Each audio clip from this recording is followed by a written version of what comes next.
It starts like any other run. The kind of morning where the air is still cool and the light is just beginning to cut through the tree line in long, golden shafts. The trail is narrow, winding upward through dry chaparral and scattered pine, and the only sounds are the rhythm of footsteps on packed earth and the occasional crack of a branch settling somewhere deeper in the brush. This is the kind of landscape that makes a person feel small in the best possible way. Ancient, quiet, alive with things that most people never slow down enough to notice. Kyle Burgess had been running trails like this for years. He knew the hills above Slate Canyon in Utah the way some people know the streets of their own neighborhood. He knew where the trail switchbacked sharply enough to catch you off guard, where the loose shale could send you sliding if you planted your foot wrong, where the best views opened up, and where the shade was deepest on the return loop. He was comfortable here. He was in his element. What he was not prepared for, on that October morning in 2020, was the mountain lion that stepped out of the scrub brush roughly 20 meters behind him and matched his pace exactly. If you have ever wanted to understand what it means for a human being to suddenly remember that they are not, in fact, at the top of every food chain in every environment they enter, this is that story. And if you stay until the end, you will understand not just what happened to Kyle that day, but why the encounter lasted as long as it did, what the animal was actually communicating, and what the single moment was that changed everything.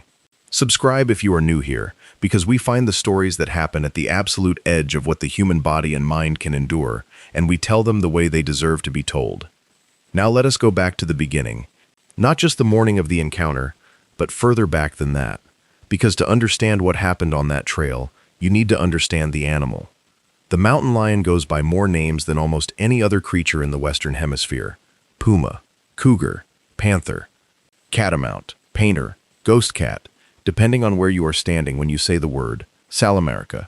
The local name changes, but the animal is the same. Puma concolor, a single species stretching across an astonishing range, from the Canadian Yukon all the way down to the southern tip of South America. No other wildland mammal in the Western Hemisphere occupies a larger range. Not the wolf, not the bear. The mountain lion is everywhere, and almost nobody ever sees one. That invisibility is not accidental. It is engineered. Mountain lions are among the most supremely adapted stalking predators on the planet. Their coloration, a tawny, unmarked tan that blends into almost every terrain from desert rock to forest shadow, is a form of visual camouflage, so effective that wildlife biologists with radio collars and GPS tracking have stood within 40 meters of a resting mountain lion and never detected it. Their paws are enormous relative to their body size and padded with a thick, shock-absorbing cushion that allows them to move across dry leaves, loose gravel, and snapping twigs in something close to total silence. Their hind legs are disproportionately powerful, coiled like springs, capable of launching them 10 meters in a single bound, or straight up nearly 5 meters from a standing start. They are built to get close without being noticed, and then to close distance in a fraction of a second. In the American West, most people who spend time in mountain lion country go their entire lives without ever seeing one. The animals avoid human contact with what seems almost like strategic intent. They hunt in the dark hours, they travel ridgelines and drainage corridors that human hikers rarely follow, and they have an almost preternatural awareness of the presence of people. A mountain lion can detect a human being at distances that would astonish most of us, and its default response to that detection is to vanish. So when one does appear in daylight, in a place where humans are present, and not only appears but remains visible and begins to follow, something unusual is happening.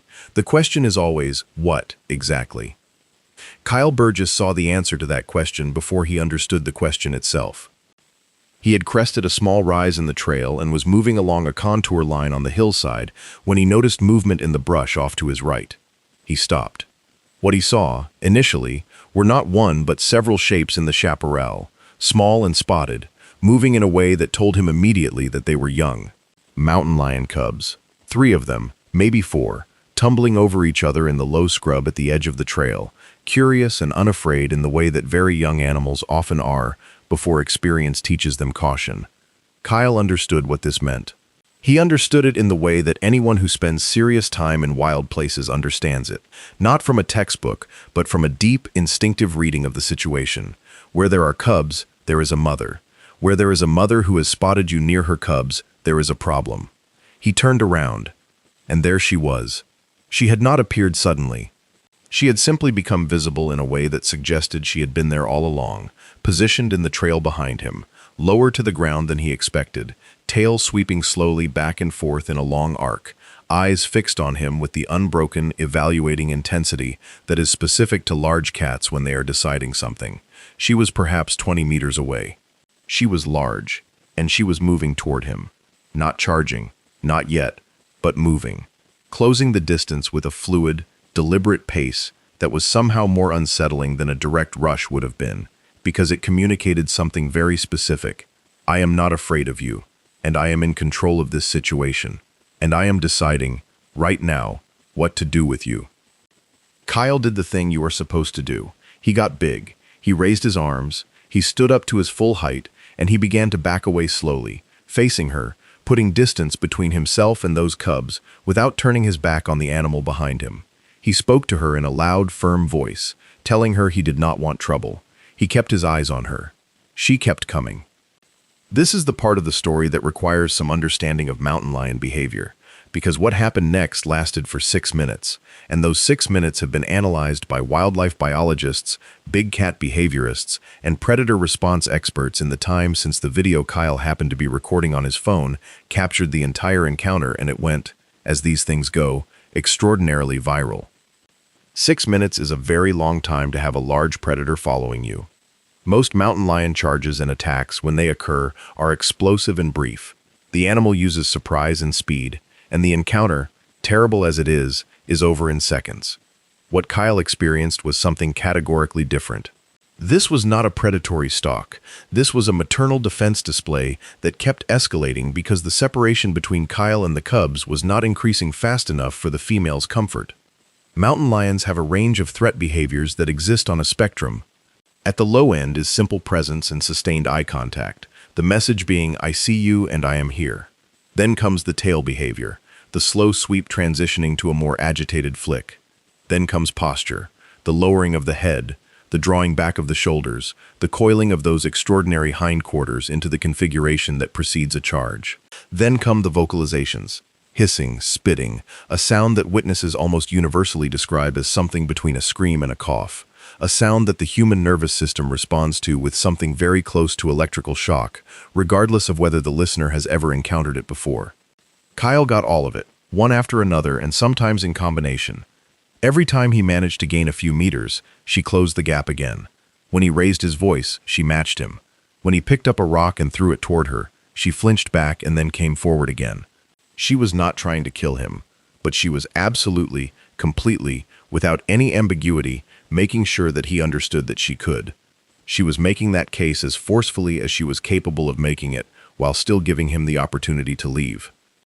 The terror of those 6 minutes, and you can hear it in Kyle's voice on the video, which wavers between forced steadiness and something rawer beneath that, is not just the physical proximity to something that could genuinely end his life. It is the sustained nature of it, the fact that there is no reset, no moment where the animal loses interest or decides the display is over.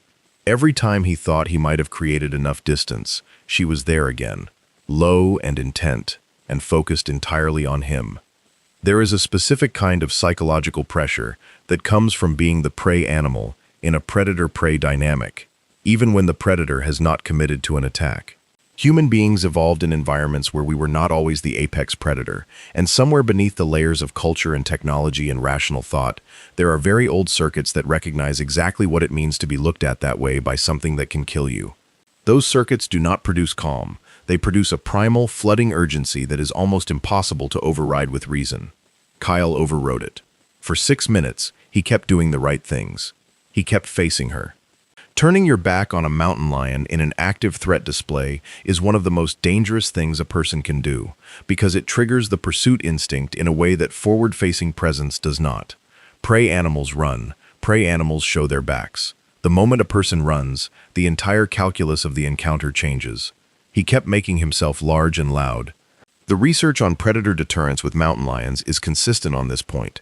Animals that seem large, confident, and capable of fighting back are less attractive targets than animals that seem small, fearful, and undefended. He kept the space between them as much as possible, without making sudden movements that might precipitate a charge. And then something changed. He found a larger rock. What happened next has been described by the people who have studied mountain lion behavior as the moment the encounter turned, and it is worth understanding why. Because it was not just about the rock. It was about what the rock represented and how it was used. Kyle threw it with force and with clear intent, not in a deflecting way, not a gesture of warning, but a direct, committed throw aimed at the animal herself. It connected. The female pulled back. And in that moment, the entire quality of the interaction shifted. She had been escalating because every response she received, while not passive, was still fundamentally defensive. Kyle had been responding to her. The rock changed that. It was not a response. It was an initiation. It said, in the language of animal threat assessment, I am willing to hurt you. Large predators, even those in full maternal defense mode, are performing a cost-benefit calculation at every moment of an encounter like this. The cost of pressing the interaction further just went up. The perceived capability of the animal in front of her to cause her harm, to potentially injure her in a way that would compromise her ability to hunt and therefore to feed those cubs, had been demonstrated in concrete terms. She stopped following. Kyle kept moving. He did not run. He continued to back away, facing her, until he had put enough distance between them that she was no longer tracking him, and then he got himself off that trail and down to where other people were, and he sat down, and he let what had just happened catch up with him. The video went everywhere.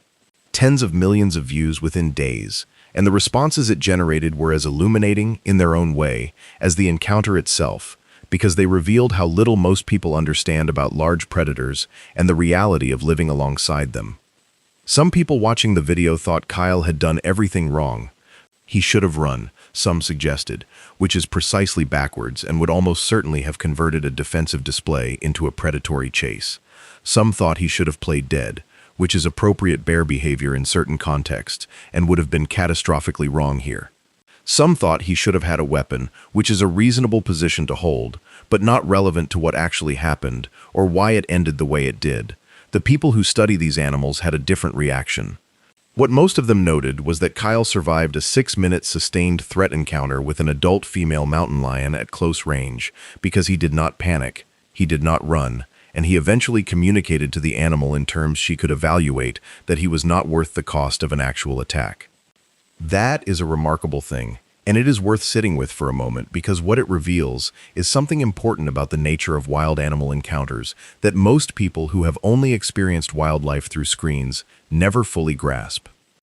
Wild animals, especially large predators, are not random. They are not chaotic forces that act without logic. They are extraordinarily sophisticated decision-making systems that are constantly reading their environment and the other organisms in it and making assessments about risk and reward and energy expenditure. A mountain lion that kills a deer uses several thousand calories in the process. A mountain lion that is injured in an encounter with something that fights back may be unable to hunt for days or weeks, which in a wild landscape is a sentence of slow starvation. These calculations are not conscious in the way human reasoning is conscious, but they are real, and they are precise, and they mean that every predator encounter has a logic to it, even when that logic is invisible to the person standing inside the encounter. Kyle Burgess found that logic. Under extreme pressure, with a large cat conducting a sustained threat display 6 feet off the trail in Utah Canyon country, he found his way through the logic of the encounter to the other side of it. He went home that day. Now let us talk about the broader landscape this happened in, because that context matters. Mountain lion populations in the American West are not in crisis in the way that many large predator populations around the world are. They have adapted to a landscape that is increasingly fragmented by human development, and in some areas their populations are stable or even recovering. But that recovery, and the expansion of human recreation into the wild lands those animals inhabit, is producing more frequent contact between mountain lions and people than at any previous point in recorded history. Utah alone has seen a significant increase in mountain lion sightings and encounters over the past 2 decades. The terrain around Slate Canyon and the Wasatch Range is prime mountain lion habitat. There is deer, which is the primary prey species. There is cover. There is elevation change and rocky terrain that suits the animal's hunting and denning preferences. When Kyle ran that trail that morning, he was running through a landscape that has always belonged to those animals. He just happened, on that particular morning, to run through a section of it that was, at that moment, occupied by a mother with cubs who had not yet moved her family to the next safe location. That is how most mountain lion encounters with humans begin. Not with a predator stalking a person through the woods. With a person inadvertently getting between a mother and her young, or moving too close to an animal that was resting, or coming around a blind corner on a trail too fast for either party to detect and respond to the other before the distance between them was already dangerously small. The frequency of actual predatory attacks, as opposed to encounters and threat displays, remains very low relative to the amount of time people spend in mountain lion habitat. Since the early 19th century, there have been fewer than 30 fatal mountain lion attacks in the United States and Canada combined. That number sounds reassuring until you recognize that it represents only the attacks that resulted in death, not the full universe of encounters, displays, and non-fatal attacks that never made it into official records. What the data does show, when you look carefully at the documented attacks that have occurred, is a pattern. Most fatal or serious predatory attacks involve children or small adults who are alone. Most involve a person who was either running away from the animal or presented in a way that triggered pursuit instinct. Most involve a level of surprise that prevented any defensive response before the attack was already underway. And the outcome in many cases, where an adult fought back, with anything available, rocks, sticks, bare hands, was survival. The mountain lion, faced with unexpected and determined resistance, typically broke off the attack. That pattern tells us something important. Mountain lions are not invincible, and they know it. They are athletes of extraordinary capability, but they are not indestructible, and they have evolved to understand that an animal that fights back can hurt them.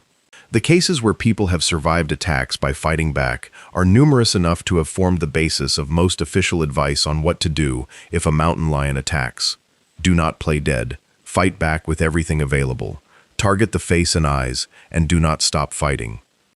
Kyle Burgess never reached the point of an actual attack. His story ended before it got there, because the escalation of his defensive response reached the animal's threshold before she committed fully to physical contact. But his story and the stories of those who have survived actual attacks share a common thread: resistance matters. Giving the predator something to calculate changes the calculation. Let us stay in that landscape a little longer, because the story of that October morning in Slate Canyon is not just a story about one man and one mountain lion. It is a story about a relationship between a species and a landscape that is being renegotiated in real time, and the terms of that renegotiation are still being written. The chaparral and canyon country of the American West is one of the most biodiverse and ecologically complex landscapes on the continent. It supports mountain lions at the top of its food web, and below them it supports the deer populations that are the mountain lion's primary food source, and below those deer it supports the plant communities that feed them, and the entire system is interconnected in ways that make the mountain lion's presence not just tolerable, but necessary. Without large predators, prey populations explode. Deer in numbers beyond what the landscape can support begin to strip vegetation at a rate that causes cascading damage to the entire ecosystem. Erosion increases, stream banks destabilize, bird populations that depend on specific plant communities crash. The absence of the apex predator produces a kind of ecological unraveling that can take decades to become visible and generations to reverse. The mountain lion, simply by being there, by hunting, by causing deer herds to move and avoid certain areas, and remain cautious and alert, keeps the prey population in balance with the landscape's capacity to support it. This is the trophic cascade, one of the most well-documented phenomena in ecology, and it means that every mountain lion in the hills above every western city is doing ecological work that nothing else in that system can replicate. Knowing that does not make it easier to stand on a trail with one of them 15 meters behind you. But it is the reason why, in states like Utah and California and Colorado, the management of mountain lion populations is one of the most intensely contested questions in wildlife policy. How many is enough? How many is too many? What happens when the wild land that is their habitat contracts against the expanding boundary of human settlement? What do we owe to animals that were here long before the trails were cut and the subdivisions were built and the ultramarathon routes were mapped? These are not abstract questions. They are questions that get answered in specific encounters, on specific trails, on specific October mornings, by specific people who have to make decisions in real time with a large cat between them and the parking lot. Kyle Burgess made the right decisions. He made them under conditions of extreme physiological stress, because that is what an adrenaline response does to the human body. It narrows the visual field, it speeds perception of threat, it floods the muscles with glucose and oxygen in preparation for explosive action, it shuts down the prefrontal cortex, which is precisely the part of the brain responsible for the kind of rational, stepwise decision-making that survival in an encounter like that one requires. The adrenaline response is extraordinarily good at preparing a person to sprint or to throw a punch. It is not particularly good at preparing a person to back away slowly for 6 minutes while maintaining eye contact and a loud voice and a large physical profile while also picking up rocks and throwing them accurately. The fact that he did all of that, in that state, is the part of the story that deserves as much attention as the mountain lion. There is a body of research in human performance under extreme stress that distinguishes between what happens to trained individuals and what happens to untrained individuals in high-threat situations. Trained individuals, people who have practiced specific responses to specific threats until those responses approach automaticity, show dramatically better outcomes across a range of crisis scenarios than untrained individuals who are relying on in-the-moment improvisation. This is true in combat, it is true in emergency medicine, it is true in technical rescue, and there is evidence that it is true in wildlife encounters as well. Kyle was not specifically trained in mountain lion encounter response, but he was a trail runner who spent significant time in that landscape and had absorbed enough information about large predators and what to do if you encountered them that when the encounter happened, he had a framework. He was not inventing his response from scratch. He was executing something that had some shape to it, even under pressure. That matters, because the alternative, the person who has never thought about this, who encounters that same animal on that same trail, and whose only prepared response is to run or to freeze, is the person for whom the outcome is most likely to be very different. There is a specific window in the seconds after a wildlife encounter begins, during which the response chosen determines the trajectory of the entire event. It is an extremely narrow window. In that window, the person who has thought about this even once, who has had even a brief exposure to the correct response, has an enormous advantage over the person for whom every choice is being made for the first time. In a 6-minute encounter, that window opened and closed dozens of times. Kyle went through it correctly each time. Let us talk now about the geography of this a little more specifically, because the landscape itself was a participant in what happened. Slate Canyon is a canyon system that cuts up into the Wasatch Range from the east side of Provo, Utah. It is classic high desert transition country, the zone where the Great Basin scrubland begins to climb into the higher elevation conifer forest, and it is exactly the habitat that mountain lions use preferentially. Rocky terrain with good cover for stalking, abundant deer drawn to the edge habitat where scrub meets forest, water sources in the canyon bottom, and enough elevation variation to provide the kind of secluded denning sites that a female with cubs requires. The timing was significant too. October in Utah is post-summer, when the vegetation has dried and the landscape opens up visually, but when wildlife activity is intensifying as animals prepare for winter. Deer are moving more. Predators are hunting more actively. A female mountain lion with cubs of the age that those animals appeared to be, old enough to be mobile but not yet independent, would be under significant pressure at that time of year. She needed to hunt enough to sustain herself and to continue nursing or supplementing the nutrition of cubs that were growing rapidly and requiring more food. She needed to keep those cubs safe, and she needed to do both of those things in a landscape that was simultaneously being moved through by trail runners, mountain bikers, hikers, and dog walkers on a daily basis. The coexistence of wild predators and heavy human recreational use of wildlands is one of the defining management challenges of the American West right now. The Wasatch Front, which is the metropolitan corridor running from Ogden through Salt Lake City and Provo, has one of the highest concentrations of trail runners and outdoor recreationists in the United States. It also has one of the highest concentrations of mountain lion territories per unit of habitat of any comparable region. Those two facts exist in a state of constant negotiation, and the negotiation mostly goes unnoticed because the animal is so effective at avoiding visibility. Most of the time, the negotiation happens like this. A mountain lion moves through its territory, detects the presence of a trail runner a quarter-mile away, steps off the trail into cover, and watches the runner pass without the runner ever knowing any of this occurred. This is the default interaction. It happens hundreds of times a year in places like Slate Canyon and the thousands of similar drainages and ridgelines in mountain lion country across the West.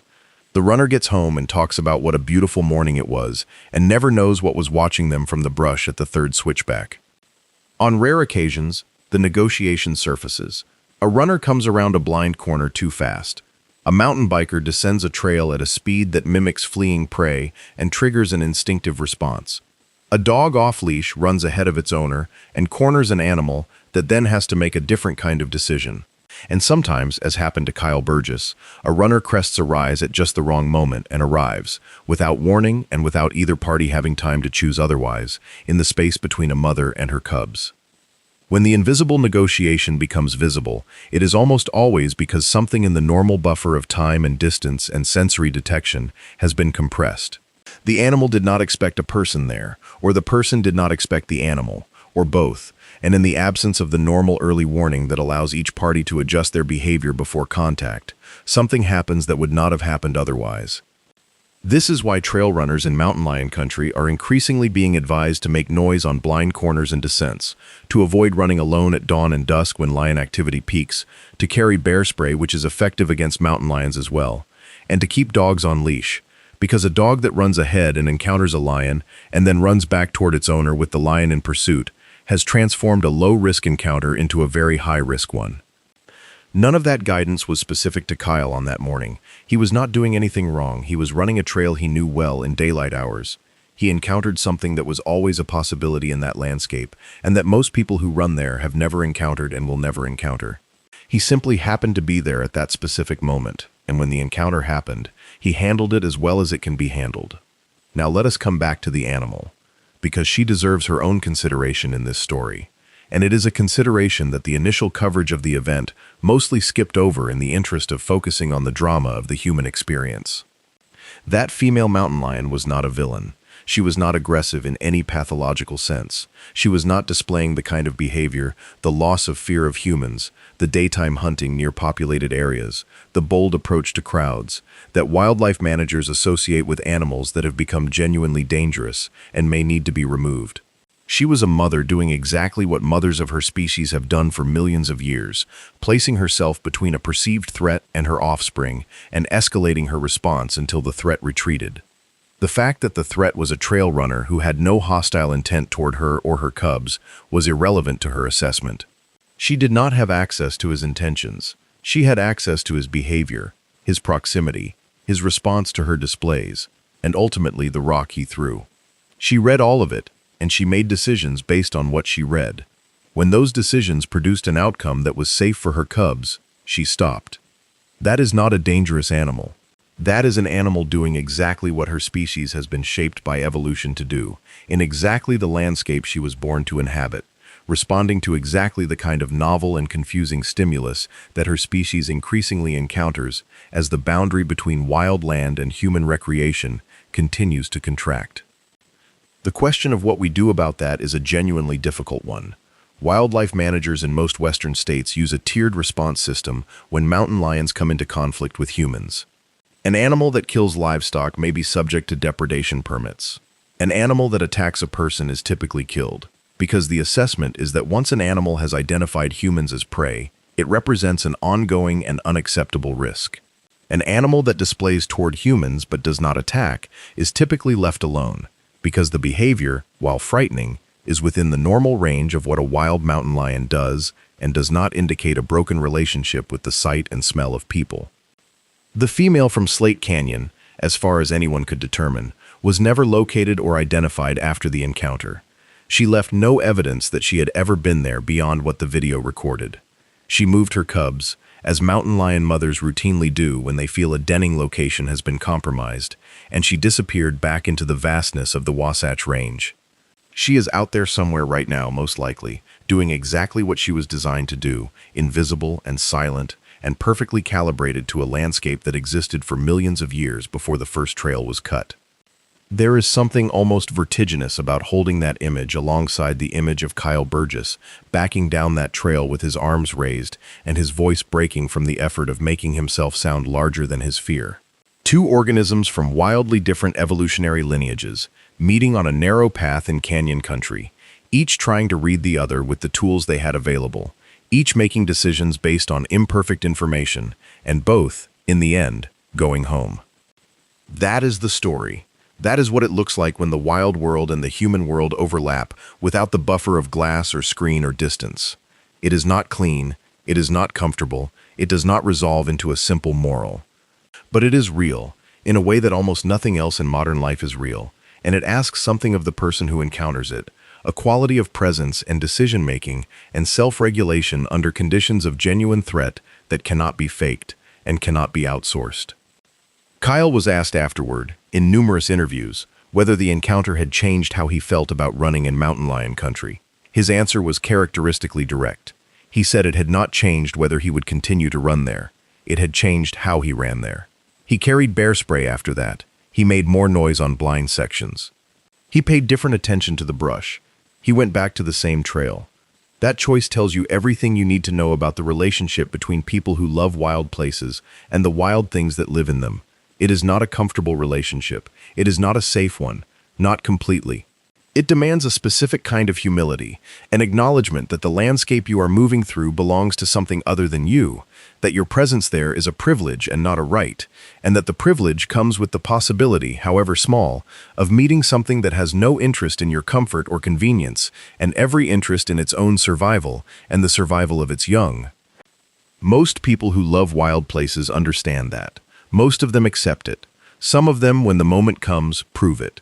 The mountain lions are there. They are watching. They have been watching every trail runner, every hiker, every mountain biker who has ever moved through their country. In almost every case, they choose to let us pass without revealing themselves, without making the negotiation visible, slipping back into the chaparral and the pine shadow and the limestone drainage, while we move through unaware. They give us the territory we think we own, and they take it back the moment we are gone. On one October morning on one Utah trail, that negotiation became something else. It became 6 minutes of extraordinary tension, and eventually, one thrown rock and a female mountain lion deciding that the cost of pressing further outweighed the benefit, and backing away into the brush and disappearing. And Kyle Burgess continued down the trail, heart still hammering, camera still running, heading back toward the trailhead and the parking lot and the ordinary world, with a story that would reach tens of millions of people and would not, when you really looked at it carefully, be about danger at all. It would be about encounter, about the moment when two very different kinds of intelligence meet in a wild place and have to figure out, with the tools they have, what happens next. What happens next, in the best version of the story, is that both of them go home. Both of them did. The Wasatch Range held them both that morning, as it has held everything that has ever moved through it. The deer, and the lion, and the runner, and the hawk circling far overhead in the clean October air, watching everything with no particular preference for the outcome, patient in the way that landscapes are patient, which is to say, enormously. There are places in the American West where the trail goes up into country that feels like it belongs to a different period of the Earth's history, where the rock is old enough to remember when nothing walked on it at all, where the silence is so complete on a windless morning that you can hear your own pulse in your ears. Running through those places, a person can feel briefly and powerfully that they are part of something much older and larger than themselves, something that preceded human presence and will outlast it, something that does not especially need us but tolerates us at a negotiated distance in exchange for our willingness to move carefully and quietly and with appropriate awareness of who else is using the trail. The mountain lion is the embodiment of that something, the ghost cat, the animal that is everywhere and seen by almost no one, the top predator of the western landscape, managing the herds, shaping the movement of prey animals across the terrain, maintaining the balance of a system that has been running far longer than we have been here to observe it. On a single October morning, the curtain came back. Kyle Burgess saw through it and survived what he saw and told the story and kept running. The curtain closed again. The hills above Provo look exactly as they always have from the road below, dry chaparral giving way to pine, rock and ridge and canyon shadow, empty from this distance, apparently quiet, apparently.